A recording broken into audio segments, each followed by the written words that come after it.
All right. Hello, everyone. And Alyssa shared the fun fact that our welcome song from Lake Street Dive originated at the New England Conservatory, which I did not know. So thanks, Alyssa, for sharing that with all of us. And Belmari is ready to start dancing. So try and shake off the dance moves. We'll get ready and start our meeting, and then maybe we can play a little bit at the end too, and we'll end with some good music as well. All right. Welcome to our winter convening.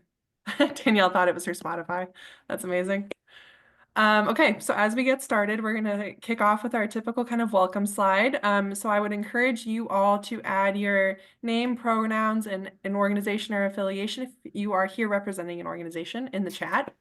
If you can turn on your camera, great. If not, no worries. We are recording this meeting. Please mute your microphone when you are not speaking. If you're like me and you have a couple dogs, you might hear them in the background. So I'm going to try and mute mine when I'm not speaking as well. And then post any comments or questions that you have in the chat. So we're going to have a couple opportunities for feedback throughout the meeting today, and just would encourage you to add any thoughts that you might have in the chat. And I would also encourage you to rename yourself. So we've used this Elevating Voices continuum throughout the early childhood agenda process. It's a great way for us all to get a better sense of who's in the room today and who's been involved in the agenda. So if you could rename yourself based on where you fall in the Elevating Voices continuum. So if you're a number 1, you are either the caregiver of a young child from birth through age 8, or in your professional role, you interact with children and families every day.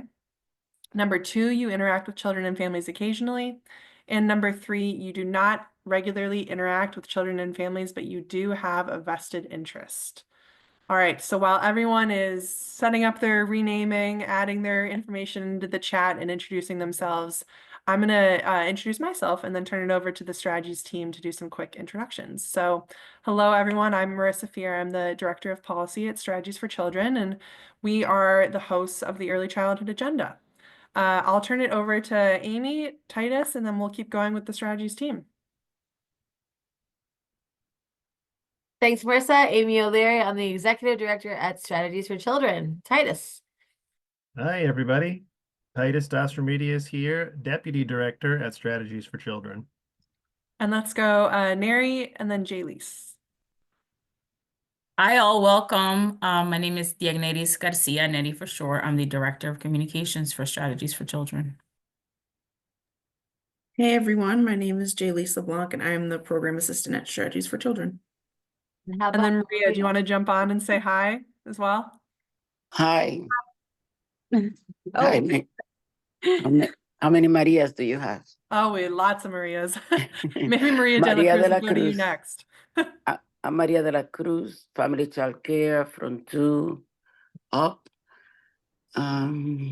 What's next? What was the next question? Yeah, that's perfect. That's good for now. Thank you. And if you want to add some more, Maria, if you want to add some more information in the chat too, you can add a little bit about where you're located in Massachusetts. I think that would be great too. Okay.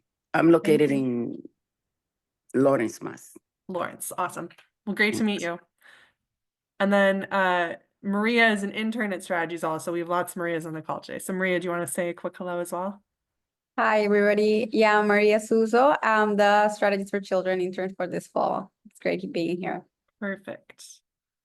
So I'm seeing lots of chats, lots of hellos. It's great to meet you all and be together today. We are going to talk a little bit about sort of the agenda for today, and then I'll turn it over to Amy, who's going to share a little bit about the context that we're all working on this project together in. So we just went through our welcome. As I mentioned, I'll turn it over to Amy next, who will share a bit more about the context. We have been, you may have noticed that throughout the early childhood agenda process, we sort of set a timeline of through 2025 or up until January of 2025. So we're getting pretty close to that kind of end of the initial timeline of the early childhood agenda, which means that our team has been really intentionally thinking about what comes next. So a lot of the conversation today is going to be centered around that question of what comes next, wanting to hear feedback from you all about how the past couple years have worked, the progress that we've all made collectively together, and ideas that you may have for the future. We're going to spend some time in breakout rooms, hearing from the 6 work groups of the early childhood agenda on some of their recommendations for next steps, as well as thinking through, in this period as we enter into the 2025, how can we continue to make progress on some of these recommendations, and what will that look like? And then we'll wrap it up with some next steps. So I will turn it over to Amy if you want to share a little bit more about sort of the context that we're all in today. Thanks so much, Marissa. And it's great to see everybody here today. And whether this is your first agenda meeting or many in the series of meetings that we have, we're so glad that you are with us here today. So we just wanted to start out by acknowledging the current context that we are living in. When you think about this past year, there was a ton of policy progress made in the state budget. Thanks to so many folks who advocated, who built relationships with their legislators, to the Common Start Coalition, filing bills that represented the vision of making sure that children in Massachusetts have access to high quality childcare. And we know when the budget was signed by the governor that there were a lot of pieces of the policy in the state budget, which is one way to get it done. So while the bills that got filed ultimately won't pass, the policy did. And we also know that we had an election in November. And we know that in Massachusetts, all 200 seats of our legislature were up for election. We had 15 representatives not run for re-election, 3 senators, and we had some incumbents, some upsets. So we know that on January 1st, when the Massachusetts legislator gets sworn in, we will have opportunities to build bridges, to make relationships, to get to know your elected officials at the state level. We also know that will be a new presidential administration coming in. We also have been following kind of as that transition is happening, what that might mean for some of the issues that we care about. There will be leadership changes. There will be kind of new cabinet secretaries at the federal level. And there's a lot of change and can feel very chaotic about not knowing. We also know the context around some of the issues around housing, around food security, around immigration. Folks have been talking about these issues through the early childhood agenda. We know healthcare, Medicaid, all these issues right now are having a lot of play in the media. And so what we want to make sure that we do as we center our work today for the next 2 hours is that we do remember our why. Why do you get up every day and do this work? Why have you chosen this path? Why are we here today? So just to take a kind of maybe a 10-second deep breath, remember why we're here and this incredible community of folks. And as we thought about the next year, we're thinking about preserving and protecting all of the progress that we have made. As Titus said, it doesn't matter who wins the election, we have to have a plan. So we are looking forward to continuing to work with you to strategize and plan. We know that we need research and data. We know we've made a lot of progress in that. Incredible partners like the Rennie Center, like Mass Taxpayers, like the Rappaport Institute at Harvard. So many folks are interested and doing good work about looking at the work, the early childhood education. We've been talking a lot internally about implementation advocacy, which we see is very different from making the case advocacy. Sometimes we might think we file a bill, we get language passed in the budget, we're done. That is not the case. We have to pay just as much attention when we think about implementing all of that policy. And we often think about the Monday morning question. What is different for me, the children, the families, the educators on Monday morning? So we want to pay special attention to that. We want to think about opportunities. We don't just have legislative vehicles or ballot questions. There are regulations. There are policy changes. There are other kind of implementation ways that we can see some of this policy through. And while it may be hard to advocate for increased investments, right now we're understanding the state context in Massachusetts. This week they held a consensus revenue, so they will come up with a number of revenue that they will have to work with in Massachusetts. And right now, the first quarter, we are running a bit below projections. So that's just something to be aware of. It doesn't mean that we don't ask for additional investments, but we want to think about what that means for the work that we're all doing together. And then finally, that you belong. We believe that people who are closest to the work have the solutions and should be closest to the policy making tables that exist. And so I just want, as we remember our why, we also want to reiterate that you belong. You belong in these conversations. You belong testifying at hearings. You belong sharing public comment at EEC board meetings. You belong on the 9:30 call. You belong in the early childhood agenda. And you are each leading in your own way to kind of keep this work going. And we want to just take a minute to acknowledge that and commit to you that our work at Strategies for Children over the next year is going to be about accurate information, about continuing to build this strong community, and to think about the work that we can do together. Thanks, Amy.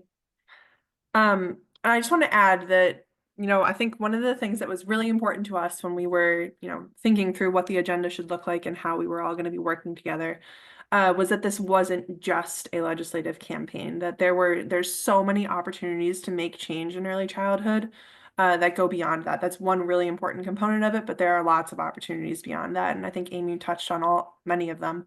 And we're going to dig into some more opportunities today, but just wanted to, remind us all of that given the current context and as we think about the next couple years and the work that we're going to be doing together. The other thing we wanted to do as we think about our context today and as we start to plan for the future is really just to look back and to think about all that has happened in the past few years. And we have a couple slides here to kind of take you all through that history. So 2 years ago, we convened over 1,000 partners from across the state to identify priorities for the early childhood community. You can see the map there of where all the partners that participated in that process were from in the state. You can see the list of the 10 priorities kind of on the left-hand side there. It's also linked on our website. And this process really took us through a consensus building conversation where we could identify the challenges that the early childhood community was experiencing and then switch to a conversation about solutions. So how are we going to fix some of those things? How are we going to build a stronger early childhood system?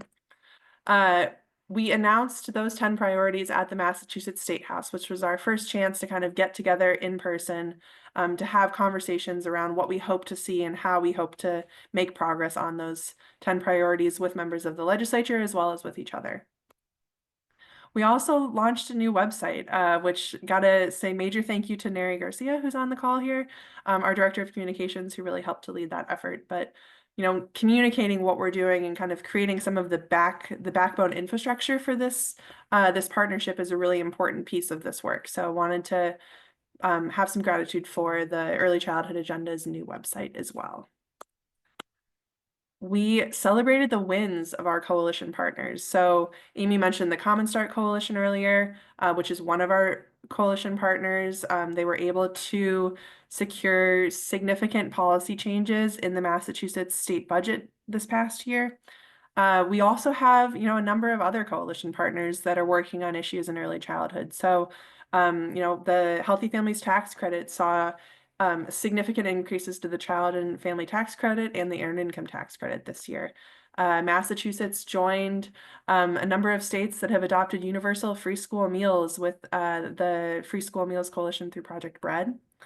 And the Lift Our Kids Coalition was able to secure 10% cash assistance increases in the state budget as well. So these are just some of the wins of our coalition partners. We wanted to really kind of recognize the work that these various coalitions are doing on behalf of early childhood across the state, and that collective effort has there's been a lot of progress over the past 2 years. We also created new partnerships and stood up a new structure designed to connect policy to people. So you all identified policy solutions and made progress that will help us all build a stronger early childhood system. There were 6 work groups with a number of facilitators and lived experience leaders across those work groups. We had monthly meetings for a year and a half almost, and countless new relationships that came from this structure. And again, want to kind of recognize that these opportunities to come together and to work on policy solutions did not exist prior to the agenda, and that we're excited to keep thinking about how to support that work moving forward. We also had our most recent in-person convening at Polar Park back in May, I believe it was. Over 130 people came together from across the state to meet in person, to learn from, and to inspire each other. We'll talk a little bit about this later, but we have a survey that we've been using to kind of help with our planning efforts as we look forward.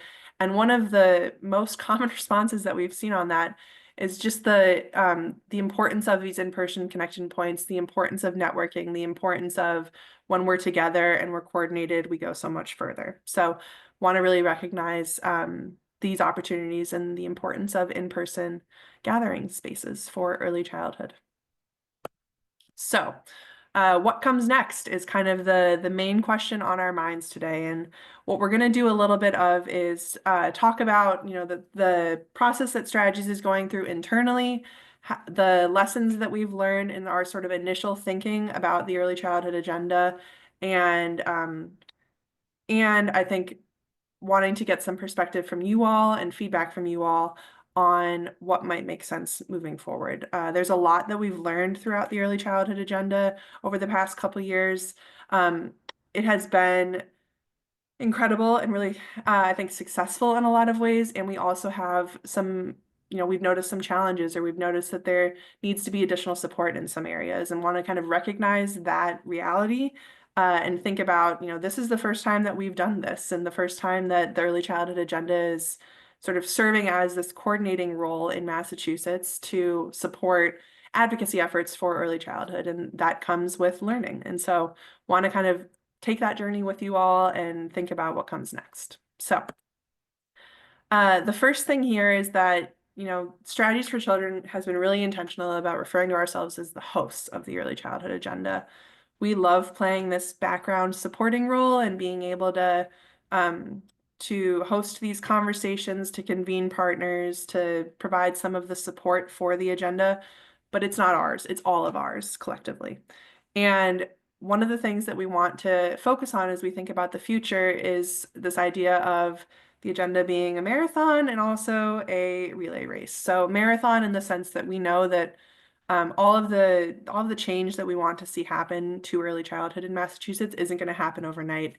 It's going to take a while, and that we're going to be on that journey, that marathon together collectively. And how do we continue those long-term partnerships and that long journey together? The other piece is this relay race concept. So, we've had these work groups and these coalitions that have been meeting for the past 2 years, and they have incredible ideas and recommendations and thoughts about next steps for the agenda and for change in early childhood. And so what I would encourage you all to think about is, where can you kind of pick up the baton and carry on that work? So we'll share a little bit about what we've been thinking for the agenda and how we're planning to continue supporting this work. But I would also encourage you all to think about, where does this fit into your day-to-day? How does it relate to your work plans at your organization, or the concepts that are really important to you, or the things that you want to work on? How does it relate to your why? So as we're talking about all of this, please just consider that piece too, of where you might want to pick up the baton and keep working on this. And then, as I mentioned, internally, we've been thinking a lot about the agenda, and it is I think a core part of our work plans at the organization. So I'm going to turn it over to Amy, who's going to share a little bit about our strategic planning process and how the agenda relates to that.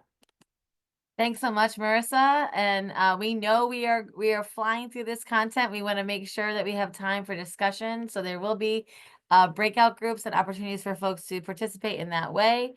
I think I also wanted to add to the chat, like, what else happened for you in the past 2 years when you think about the early childhood agenda? We'll have more time to hear about it kind of content-wise, with the recommendations and the work groups, but even just for you personally, as you think about connections that were made or aha moments that you had, we'd love to have, if you want to fill that in the chat as we think about the past 2 years. I recently went back and watched the original video about the early childhood agenda, and it was incredible to see what work got laid out, what we were looking to do together, and kind of where we are today.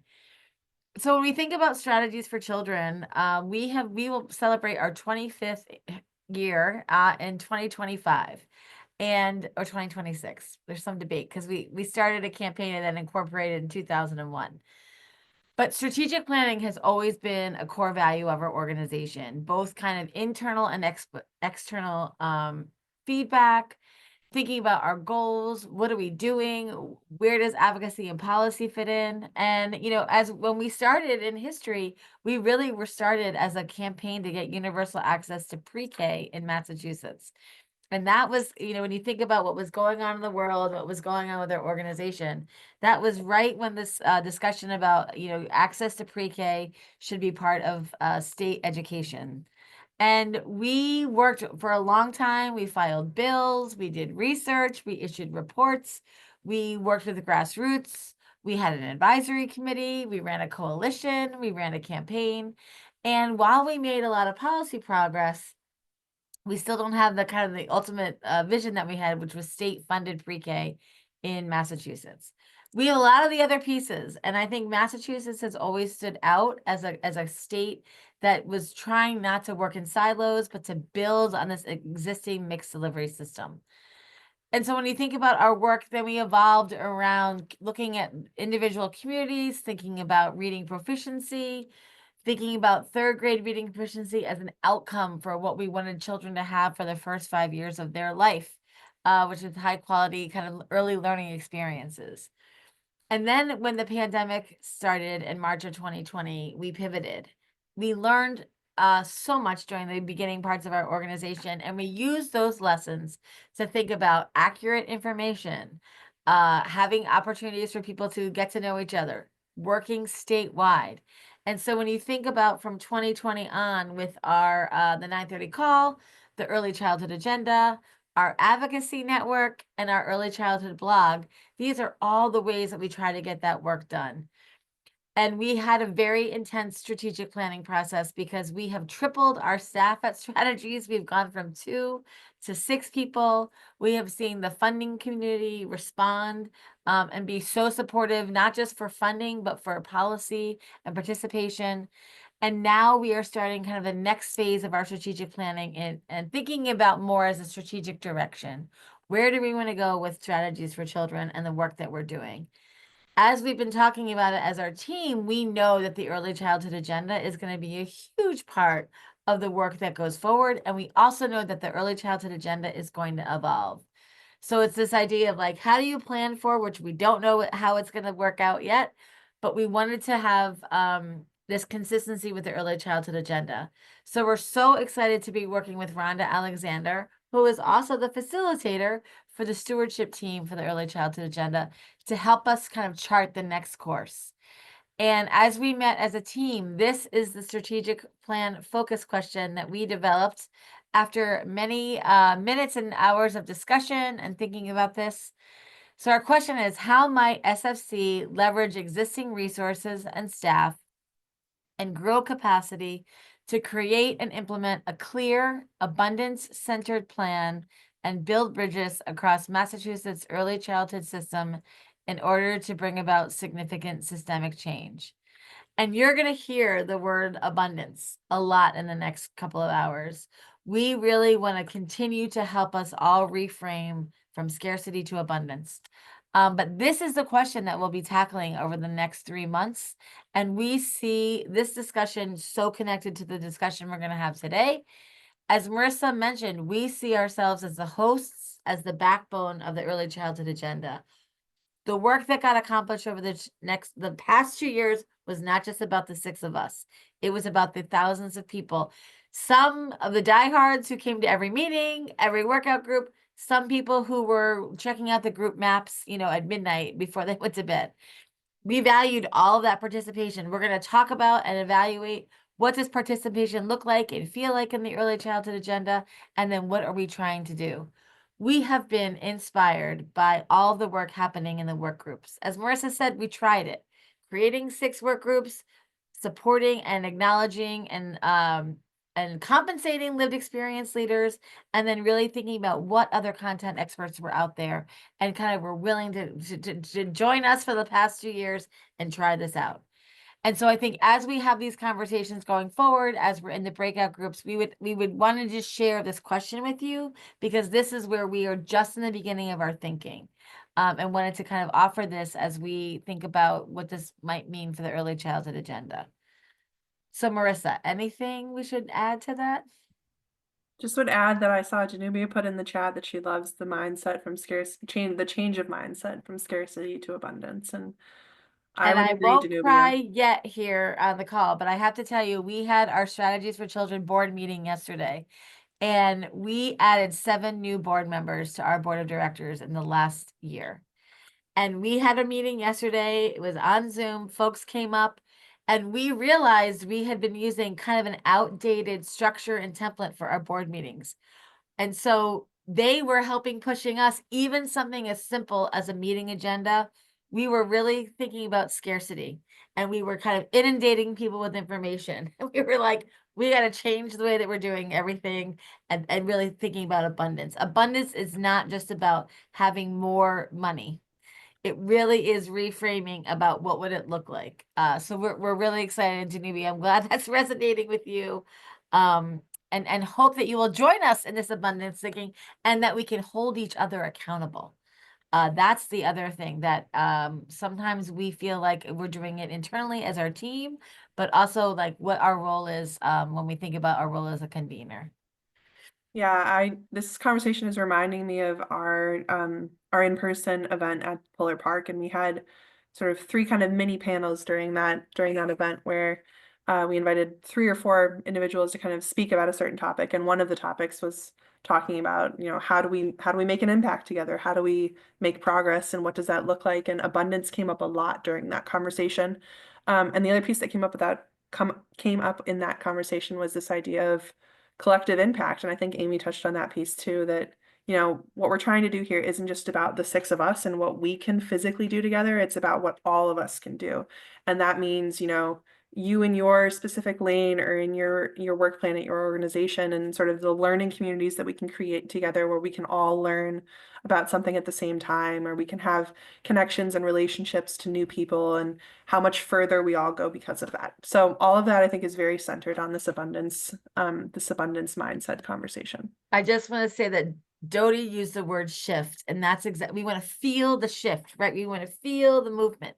Even when we were planning the Polar Park event, typically, when you have a panel discussion, you have 3 people and maybe a moderator for an hour. And then maybe you have 5 minutes at the end for Q&A. We wanted to change that. We didn't know how it was going to work to have 3 panels of 3 people and a moderator, and it worked. And so we want to think about what are even some of those smaller structural steps to take, because then instead of hearing 3 people's voices, you're hearing 3 times 3 voices plus time, a 15-minute block for discussion. So again, keep us accountable, keep thinking about what this looks like in practice, especially today. That's why we're going to breakout groups, and we acknowledge that some people hear breakout groups and run. There's space for that. People who stick around for breakout groups, we look forward to further discussion. I love that, Amy. All right, so as I mentioned, we've had a survey out for the past, couple months, and we're going to keep it open for the remainder of this year. So if today, after having this conversation, something strikes you or you want to go and give us some more feedback over the survey, we can share that link in the chat. We're still going to be kind of collecting responses through the end of the year when we have a early January strategic planning meeting. So we have about 38 responses and counting. We've been going through all of your feedback and kind of using that, reflecting on it. What we're really trying to do here is just get a better sense of what's been working for you all, what isn't working, and how can we shape the agenda as we move forward. So we have a number of sort of like short response questions in there, or multiple choice questions, a couple kind of like assessment questions that ask you to reflect on the agenda thus far, and then a couple longer response ones as well. So if you have some time, we'd really appreciate it. It has been incredibly helpful so far, and I think will really influence sort of how we're thinking about the agenda as we move forward. All right, so what we wanted to share a little bit with you now is some thoughts that we have about potential paths forward. So I want to just start this conversation by saying that these are just our initial thoughts. As Amy mentioned, we're going through the strategic planning process for the next few months, and the agenda is a big part of that. We have a couple more opportunities to talk with the various facilitators and lived experience leaders for the work groups. We've had a couple meetings with them so far, and we've met with some of our coalition partners. You know, we have the survey. All of these different avenues for feedback are all informing sort of what we're thinking about for next steps. At the same time, if you have thoughts while I'm going through this, please add them to the chat. We would love to hear from you. I think that there have been, throughout this entire process, there have been some really incredible ideas that have come through early childhood agenda partners that have become what the agenda ultimately turned into. So just want to elevate that and encourage you all to continue that kind of feedback for us. All right, so one of the things that we've been thinking about is how to structure the agenda. So as we mentioned, strategies plays this sort of backbone, hosting, supporting role of the agenda.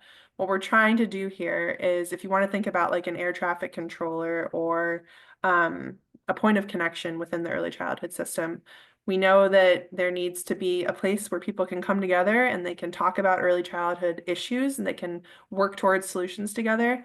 That there's so much happening in Massachusetts, which is incredible, and it can also be really hard to keep track of that. And so we can serve as this connection point where, you know, if you're interested in something, we'll have you talk to this person, have you talk to this coalition, this organization. They're working on this really exciting project. Here's a way for you to get involved. So those are some of the components that we think are really important for the agenda and that we want to keep thinking about as we move forward. So a couple of the things that have kind of come up for us. The first is the need to kind of review and change or review and recommit to the mission, values, and vision for the early childhood agenda. If you are not familiar with any of those three, go check out the website. On the About Us page, there's some language for each of those there. So just going back to like the very beginnings of the early childhood agenda and wanting to start there, you know, are these things still applicable? Do we think that there needs to be some switches in language, some changes? Or is it something that we want to just continue with and push forward? We also really want to evaluate logistics for participation. So this has come up a lot in the survey. I know Amy mentioned it earlier when she was speaking. We want the agenda to incorporate lived experience as much as possible, which oftentimes means that when we think about our ones and the elevating voices, they're working with children and families every day. That doesn't always translate well to a 9 to 5 meeting time schedule. So what we've tried to do with the agenda for the past couple of years is host some meetings in the evening. We also host them sort of at the midday time as well, or like 12 to 2 when it's typically around nap time for young children. We've had, in-person activities, we've had Zoom meetings, we've tried to use Basecamp. Group Map has been another one. Basecamp has been sort of like if you want to think about it as like an expanded Google folder where we can save all of our resources there, but we can also use it as a communications platform. All of these things are kind of in an effort to make participation as simple and as flexible as possible so that, whether you're, checking in at midnight when you have a second or you're going to every single monthly work group meeting, that there's opportunities for people to engage across that spectrum. There are definitely some challenges that we've noticed in each of those different categories. So if you have any thoughts about, how to best participate, what are ways that we can that we can sort of change or switch up opportunities for participation? How can it look? We'd love to hear from you all about that. I'm also thinking back to the event at Polar Park, and I think it was Alex actually that brought this up. Alex Chu is one of the facilitators for work group number 9. And Alex was sharing that, they were struggling to get in touch with healthcare professionals for their work group and to have that lived experience be part of their monthly meetings. But, Alex felt that they were just as effective and potentially could be more impactful if he just called a couple of his like healthcare contacts and had a 15-minute conversation, talked through the potential challenges or what they were thinking about, got some feedback, and then moved on. That that when we think about engagement, it can look really different, and that we should consider opportunities sort of starting from there all the way through needing to attend like monthly meetings. So all of that is stuff that we're thinking about. We talked about abundance mindset and this idea of kind of collective impact a lot already, so I'll kind of skip through that one. Futurism is another piece that we've been talking about a lot. So at our last meeting, we asked you all to give us some feedback, and if you think about the early childhood system in Massachusetts 50 years from now? You know, what does that vision look like for you? And is the early childhood agenda working towards that vision? Are we all kind of moving collectively in the same direction? So futurism is a piece that we're wanting to incorporate a little bit more into the agenda and to help us all kind of reframe how we're thinking about our ultimate vision and our progress and how we're working towards that together. So, you know, I think that's more to come there, but it's another kind of big concept that we've been folding into our conversations. And then I also just want to recognize the process that we use to identify the priorities in the first place. Dr. Kim Lucas helped us to develop this consensus building process where we identified challenges and solutions, you know, had to think about the priority issues, research questions that we had, data that we need, and then action. So when we think back to 2022, that process was sort of jointly designed with Dr. Lucas. And, you know, I think it was really successful. So continuing to use a consensus building process in some way as we think about kind of evaluating the structure and priorities as we move forward. All right, so another kind of reflection that we have is the need to simplify the structure. So we have been hosting, you know, multiple meetings every month across 6 facilitated work groups. You know, it's been a planning meeting and a public work group meeting for each month, which requires a lot of capacity. And I think it was difficult to attend for a lot of our participants. So wanting to simplify the structure as much as we possibly can. And then I included a photo on here when you think about sort of a wheel and spoke. We know that, you know, one of the challenges of this work has been needing to kind of break off into the work groups or into project teams where you can really dig into something intentionally and get specific about the change that you want to see. The other challenge with that is that it's hard to then kind of elevate back up and think about how does this connect to the broader system, you know? How does the change that I want to make for early education and care compensation connect to, say, like home visiting compensation for that workforce or early intervention compensation? How can we find opportunities for collaboration between our 2 workforces?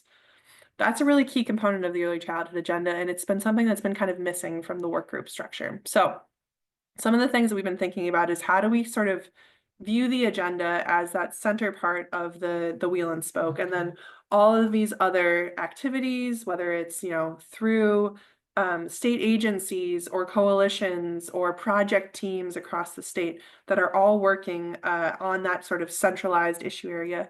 How do we find ways to kind of connect them, to think about it as both a learning community and as these sort of project teams that can move the work forward? Those are all kind of the topic, I guess, that we're kind of swirling around as we're thinking about the structure for the agenda.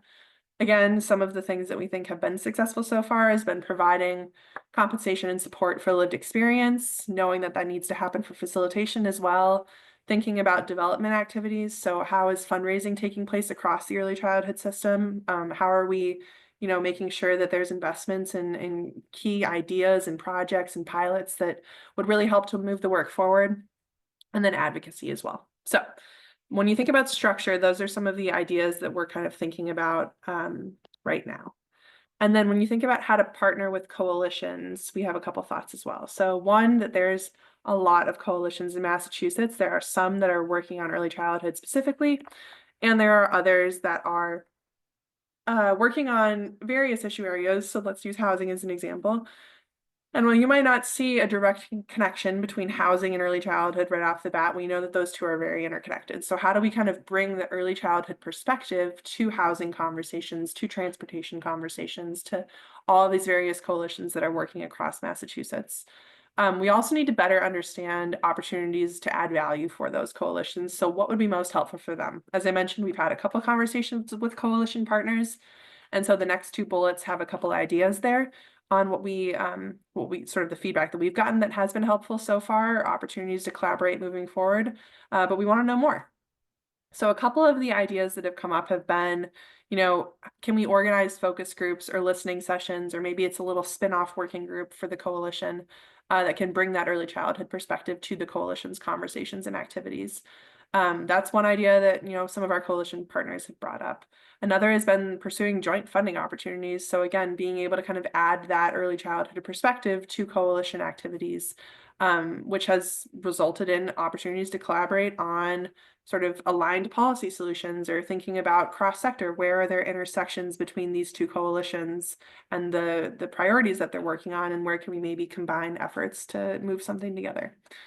And then finally, just wanting to build out the communications capacity of the agenda to support increased awareness about all of the activities that you all are doing, advocacy opportunities, key messages, priorities, all of those pieces. So those are some of our initial thoughts on potential paths forward. I would love to see some, thoughts or reflections in the chat. I'm seeing there's some book club conversations going on as well. But we just really encourage you all to kind of think about those things as you fill out the survey and as you kind of reflect on the agenda moving forward. All right, so we're going to jump into breakout rooms in about 5-ish minutes or so.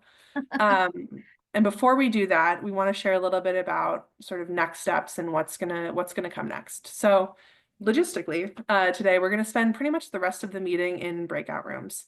There's gonna be 3 breakout rooms. I'll go into all those details later, but we'll come back quickly at the very end to sort of have a few final reflections and say goodbye, and then we'll end the meeting there. But we'll spend the majority of our time in these breakout rooms. So we wanted to spend some time now to kind of frame what we're doing in these breakout rooms and what we hope to do together. So the first piece is we are working on a presentation to share recommendations and work group progress. Likely going to be something that exists on Prezi if you've used Prezi, the platform, before. We really want to use this as a way to communicate publicly what the work groups have been working on and what some of our thoughts are on next steps. So it's hopefully going to be engaging. We're really excited about it. And today's conversation is really meant to kind of give us all some more feedback on those next steps. So when you think about like all of the work that the work groups have done up until this point, where do we go now? Like, what's the next step? What are the things that need to happen? What are the action steps that need to take place between where we are now and how you ultimately accomplish that goal? So that's going to be the conversation in the work groups today. We have also been thinking a lot about potential events, potentially in the spring and summer, in person again, wanting to kind of keep building out that connection point for us all in early childhood. So wanted to put that on people's radar to start thinking about. Reminder to help inform our next steps and take the survey. So if you have some time, the link is there. We'll put that in the chat. And then finally, sort of the baton passing piece of all of this. So considering opportunities to continue the work. So when you see some of these recommendations for next steps, what does that mean for you? How can you personally keep working on this piece? So I would encourage everyone to think about those things as we talk and hear from work groups. All right. So Marissa, can I just run through some? I feel like I'm in my Yeah. 9:30 call vibe. So I've gotten Yeah. some private messages, which I will share. I would like to see SFC advocates in every community across Massachusetts, maybe meeting monthly with the hope of making SFC a bigger foundation for families, educators, and caregivers.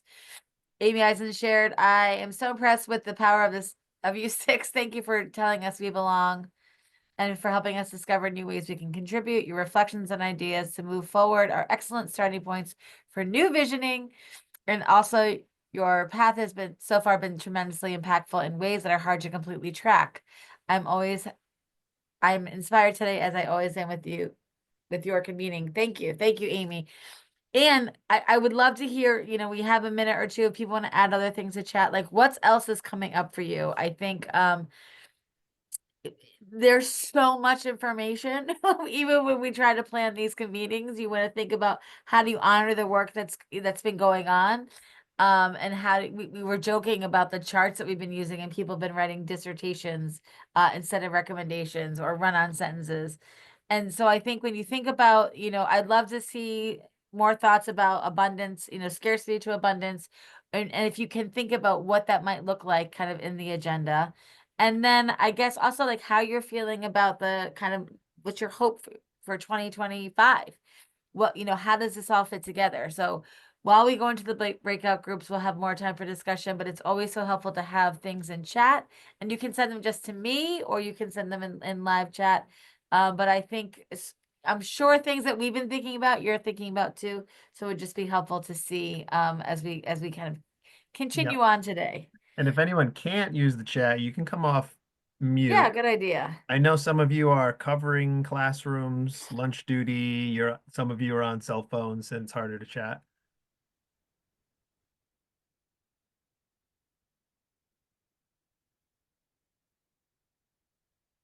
I mean, we do see lots of advocacy network participants here, so I don't know if that might be an invitation for you.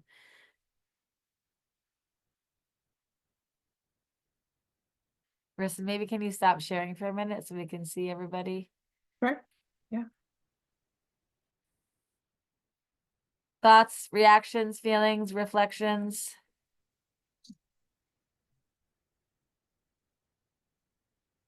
Hi, Amy. This is Patty Sinclair. I'm happy to Hi, share. Patty. Hi.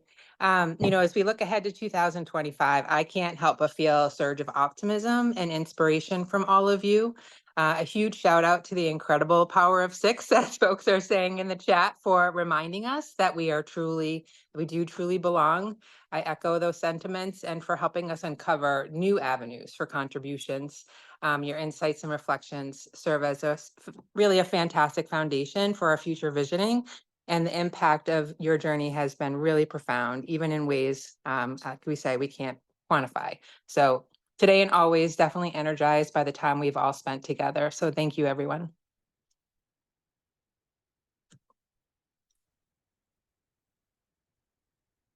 Thanks, Patty. Anyone else want to add? I'm calling on the Indigo Girls to update their power of 2 to the power of 6. Maybe Titus can do it. Right. And we're not fishing for about us. I mean, I think everybody right now is sitting in their own work, thinking about what are you going to do? What are we going to do? We'll leave the chat open. I know that we actually are on time too, which is another SFC miracle here. So thanks to Marissa's incredible planning. I'll pull back up the slides. Great, thanks. Okay, so on this slide, we've linked to the kind of deep dive of the work group recommendations from our last meeting. We're not going to go through them exactly right now again, but we have kind of translated them over into the breakout rooms. So, breakout rooms. We've set up 3 breakout rooms. For those of you that were here last meeting, let's hope that I did it correctly this time. They are all self-select. So when I turn on the breakout rooms, you can decide which one you would like to join. So the first room is going to be focusing on early education and care workforce compensation, which is work group number 2, and then quality improvement infrastructure, which is work group number 5. Room number 2 is going to be focusing on local infrastructure, which is work group number 6, and public awareness, which is work group number 8.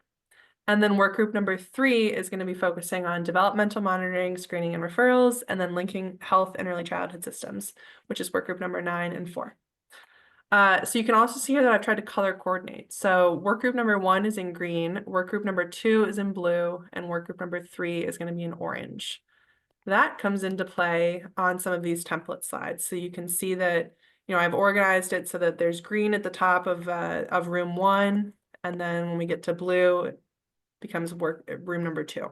So we are going to have a SFC staff member in each of the rooms. Will help to facilitate the conversation. When you join your room, we're going to ask one person to be a note taker. So volunteers for that would be great. And then each of the facilitators will share some kind of thought-provoking questions that fall under one of the themes that are below. So you're going to hear from work group members on their latest thinking and be asked to kind of brainstorm and discuss potential next steps. So again, the whole purpose of this activity is, as we are creating this Prezi presentation, and thinking about, the work groups have done all this work up until this point, what needs to happen next? How can we pass the baton to other organizations? How can we keep the work moving forward? That's really kind of the key result of what we're trying to get out of this conversation. So as we go through the template, I'll give you a couple examples and then we'll jump into the breakout rooms. So we're going to ask some of the work group members to share a little bit about what they've learned so far and what recommendations they have moving forward. So they can each give us a little bit of a summary on some of their recommendations. And then we'll spend most of the time really focusing on the third piece here, which is how can we continue to build on your progress? So that's that kind of like next steps for the early childhood agenda. So an example, room number one of the groups there is work group number 2, advancing workforce compensation. So one of our recommendations was around planning and developing a shared vision for increasing compensation for early education and care staff in Massachusetts, and this need to kind of create a roadmap that outlines various components of that. So what I've done here is kind of I've moved over essentially some of the content from our recommendations sheet, and then there's also some examples of action steps below it. So when we think about creating a roadmap for compensation increases for early education and care staff in Massachusetts, who needs to be involved in that conversation? So started to list off a couple initial ideas there. Would encourage you all to continue listing off some more individuals that need to be involved. We also wanted to think about how and resources and tools that are going to be important. So our work group had a lot of conversations around how. We talked about needing to have a shared vision, to develop a timeline, key messages, an advocacy strategy, community engagement, thinking about revenue, how we're going to fund those increases, an investment schedule, like how many years is it going to take to get that compensation increase, and what is the investment each year. The cost modeling work that needs to go into that, data collection, how we're going to actually improve compensation. So how does the funding get to an educator's hand physically? Like what is the pathway there? Those are some of the ideas that our work group came up with, and we're curious if you all have any more. So again, when you think about this sort of roadmap for compensation increases in Massachusetts, what are some of the action steps that need to take place in order to accomplish that? So, a first thing that kind of has come up in a few of our conversations is this need to convene a public and private group to support planning efforts. So public in the sense that we want the Department of Early Education and Care to be involved, and we want the governor's task force or the administration to be involved. We also want the legislature to be involved and engaged in that process. We also know that it's really important that family childcare providers and center directors, owners of center-based programs, families, educators in the classroom, that all of those partners are involved to support the planning efforts. So that's one kind of potential action step. So you all can feel free to delete that if you don't agree with it, or you can add some more context there if you want to keep moving on with that in your conversations in the breakout room. Another example there was, what implementation advocacy opportunities exist right now. So our work group talked a lot about some of the things that are already happening within the Department of Early Education and Care. How do we make sure that that family childcare providers, educators, center directors, all of these different groups that are really important to provide feedback on that, how do we make sure that they're involved in some of those conversations and that they have opportunities to advocate? And then I also have another placeholder there for action step number 3. So again, just an example of kind of what we're trying to do here and how we're trying to think about, like, our work group got us to the point where we said we need a roadmap for compensation increases, and these are the things it needs to include. And now we're going to ask you all to kind of take us a step further than that and start to talk about, well, what needs to happen tomorrow, what needs to happen next month, and what needs to happen in the next year. So I'm gonna hopefully open up breakout rooms. Let's try to encourage people to go into rooms one room at a time. I know it can be confusing. I am sometimes confused with like the numbers, and we've got work groups and breakout rooms.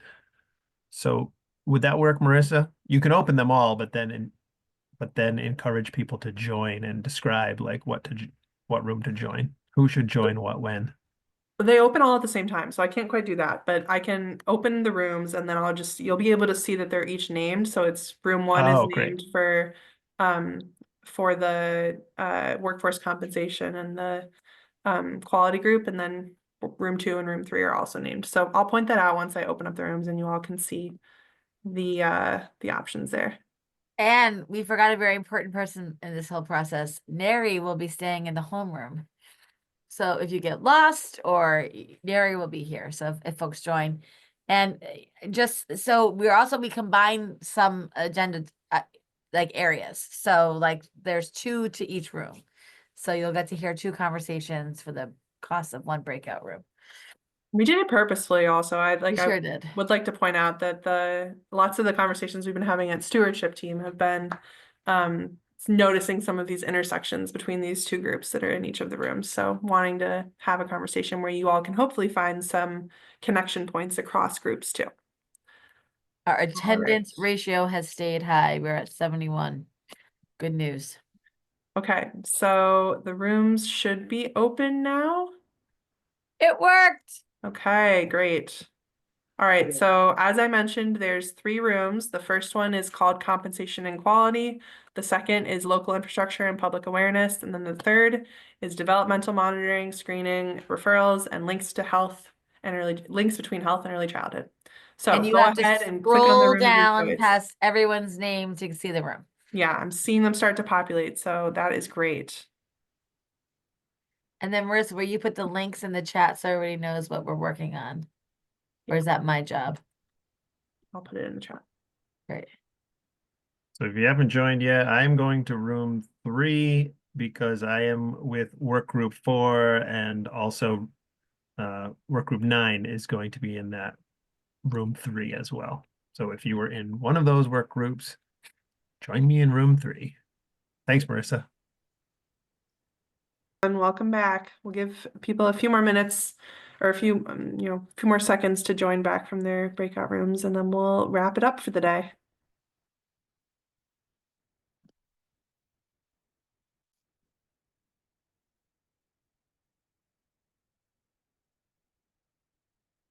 I think that might be everyone back in the main room now. See Titus. We got Zoomeranged. There you are. Okay. Just making sure you were back. Awesome. All right. Well, thank you all. We have about 9 minutes left. I'd love to hear just a couple quick reflections from some of the groups. So maybe why don't we start with room number 1? If anyone who was in room number 1 just wants to share a quick, 1 or 2 minute summary of some of the conversations that you all had, and then we'll bounce it over to room number 2. Was room number 1 the workforce? It was. Quality? How about that? I would like to quote my colleague, Latoya Gale, who said that every policy comes from an idea that someone had. And that was really powerful to hear. But I would offer it now off as a 3. I will stop talking to other people in our room who shared things.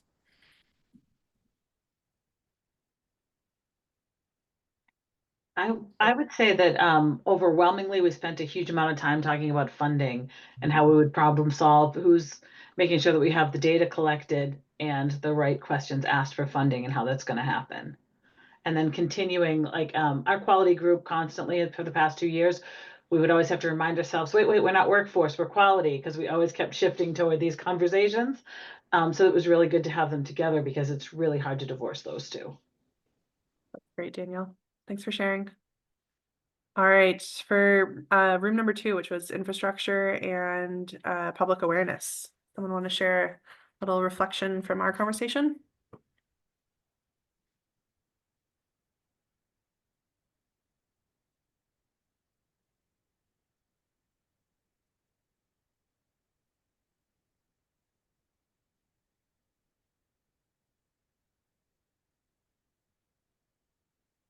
I'm never one to tolerate silence for very long, Marissa. So I will dive in and say, I think a couple things that struck me is one that we just forever need to explain simply and clearly to the folks that aren't already on, in our collective impact mindset, why early childhood matters. It just is incredible to me that we still are having that conversation, but we are, and we have to keep doing it, and we have to keep being clear about those talking points at every place that we go. And we have to keep building the network from all of the existing little nodules. I always think of it as a patchwork quilt, right? That there's this little great thing happening over here and this little great thing happening over there. And then there are these larger organizing groups like the CFCEs and some of the other things we talked about. But building those connective tissues, like step at a time, just is so critically important. And we just have to keep doing it, especially if we go back to what Amy was saying about preserving and protecting the work to date, right? We've just really got to hang tough together. Thanks. Thanks. Thanks, Jody. That's great. All right, and room number 3, developmental monitoring, screening, linking health and early childhood. That was us, Marissa. And I wonder if Amy Eisen could come off mute and say something that summarizes the conversation. You were very active in the chat, but I know we didn't get a chance to hear from you. There's something that you think the whole group should know about what we discussed. Oh my goodness. Well, hi everyone. I actually joined only for the last 20 minutes because I had another meeting. And in that time, I think what I heard was conversation about how available services for all children can be communicated, especially for 3 to 5-year-olds, and using existing resources. But I might ask someone who was there from the majority to say other time, but I appreciated the time I was there. Thank you. Thanks, Amy. Would others like to compliment? Anyone else like to compliment that? Oh, I was just going to add that figuring out how professionals in each sector can talk to each other is a really major thing, especially since the doing it in real time is not working out real well for us right now. And then another piece of that where both the work groups that were together agree is the idea that children need to have a single identifier, and there needs to be a way for the 2 sectors and providers in early education and care to follow kids through referrals and outcomes and closed loops. Thanks, Janet. Thanks, Amy. All right, well, that wraps up our winter convening of the early childhood agenda. Thank you all for 2 hours is a long time to take out of your day. So thank you all for sticking it out and having this conversation with us today. I'm going to reflect on a comment that was made in our group as well, which was that, you know, being in community with you all, it helps to kind of re-inspire my own advocacy and my own sort of passion for this work. So just wanted to thank you all for the work that you are doing and sort of being here together in this space and in this work together. So we are going to be really digging into sort of the next steps for the early childhood agenda over the next few months. I'm sure you'll hear from us over email, and we're going to be thinking about some of the, you know, the next chance we can all be together in person again.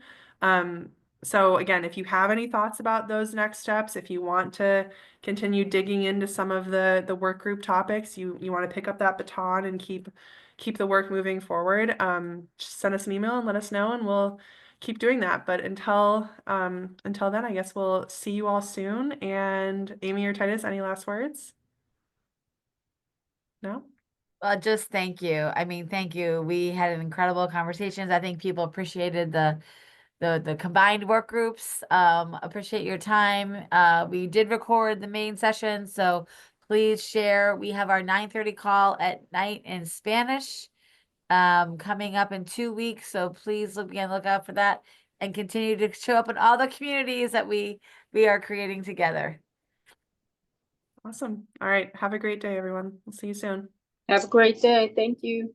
Thanks, Aisha. Bye, everybody. It was good to see you again. Bye, Leah. Bye, Leah.